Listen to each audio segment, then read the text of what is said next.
Every revolution begins with a person, but it ignites with pain. Not surface level discomfort, something deeper, something shared.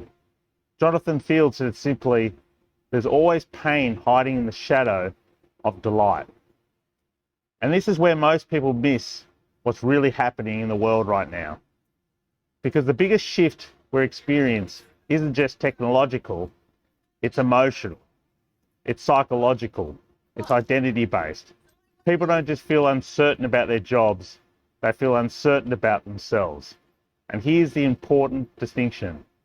Not all pain is visible. Some pain is obvious. You can name it. You can talk about it. But some pain is hidden, buried, avoided. Psychologist Carl Jung once said, until you make the unconscious conscious, it will direct your life and it will call it fate.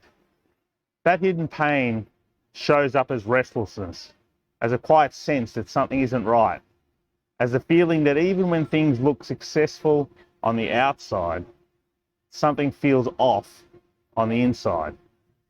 And here's what's happening at scale. Millions of people experiencing this at the same time. Work is changing, careers are evolving. The structures that once gave people identity are dissolving. And suddenly people who once knew who they were don't. They're asking a deeper question. Who am I now? At Spark Next, we call this the shared pain of identity instability. The loss of meaning, direction, belonging, certainty, the feeling of being unanchored, untethered between chapters. And here's why this matters. Because individual pain isolates, but shared pain connects. And when people realize they're not alone in what they're feeling, something powerful happens. Movements begin. CrossFit tapped into this, not just physical pain, but the emotional pain of going it alone. Airbnb tapped into this, not just accommodation, but a lack of belonging in travel.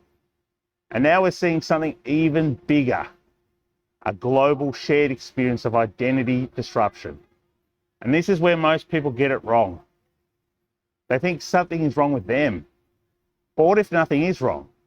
What if this feeling is not failure, but transition? Viktor Frankl said, life is never made unbearable by circumstances, but only by lack of meaning and purpose. And that's the real pain. Not change, but the loss of meaning inside that change. So here's a question for you. What is the pain you've been avoiding naming? Because once you name it, you can begin to move through it. And when enough people name the same pain, a revolution begins. Stay sparked, stay rising.